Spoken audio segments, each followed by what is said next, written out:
কি কি কাজ করবে এই ফ্যামিলি কার্ড। বিজয়ের মাস উপলক্ষে দেশ গড়ার পরিকল্পনা নামে সপ্তাহব্যাপী কর্মসূচি শুরু করল বিএনপি। রাজধানীর ফার্মগেটে খামারবাড়ি কৃষিবিদ ইনস্টিটিউটে কর্মসূচির উদ্বোধন করেন দলের মহাসচিব মির্জা ফখরুল ইসলাম আলমগীর। প্রথম দিনের আলোচনা সভায় আয়োজক জাতীয়তাবাদী ছাত্রদল। অনুষ্ঠানে সংগঠনের সভাপতি রাকিবুল ইসলাম রাকিব বলেন, বিএনপির ৩১ দফা প্রস্তাব সারা দেশে সবার হাতে পৌঁছে দিতে হবে।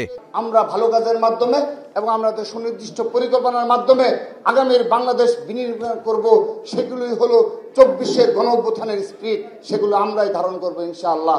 মানে প্রশিক্ষণের মতোই এই কর্মসূচি। সভাপতির বক্তব্যে বিএনপির সিনিয়র যুগ্ম মহাসচিব অ্যাডভোকেট রুহুল কবির রিজভী বলেন, বাংলাদেশ শিক্ষা, স্বাস্থ্য ও প্রযুক্তিতে উন্নয়নের মাধ্যমে এগিয়ে যাবে। এতে অংশগ্রহণ করতে হবে সবার। এ সময় বেগম খালেদা জিয়ার জন্য দোয়া চান তিনি। যে বিএনপি ক্ষমতায় আসলে কি কি কাজ করবে, যেটি জনগণের কল্যাণে কাজে লাগবে এবং বাংলাদেশ একটি আধুনিক রাষ্ট্র হিসেবে গড়ে উঠবে, একটি প্রযুক্তি সহায়ক রাষ্ট্র হিসেবে গড়ে উঠবে। তার জন্য যে অভীষ্ট লক্ষ্য, সেই লক্ষ্যকে সামনে রেখে এই কথাগুলি, অঙ্গীকারগুলি তিনি করেছেন নানা সময়ে, নানা বিষয়ে।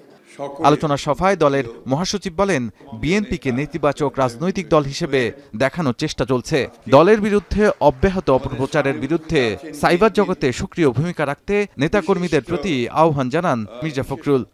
আজকে একটা প্রবণতা দেখা দিয়েছে অত্যন্ত ব্যাপকভাবে বিএনপিকে একটা নেগেটিভ পলিটিক্যাল পার্টি হিসেবে দেখানোর।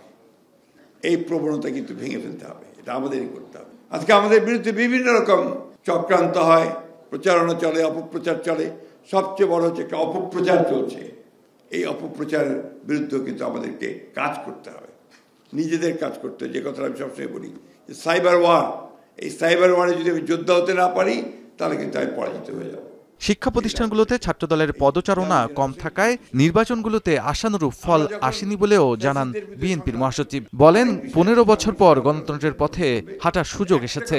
সেই সুযোগ কোনোভাবেই নষ্ট হতে দেবে না বিএনপি। তিনি আশা প্রকাশ করে বলেন, অতি দ্রুত সুস্থ হয়ে ফিরবেন বিএনপির চেয়ারপারসন বেগম খালেদা জিয়া। আজকে সংস্কার নিয়ে তো কথা। শাহাদাত অফরো, এখন ঢাকা। একদিনের শাসন ব্যবস্থাকে বোধ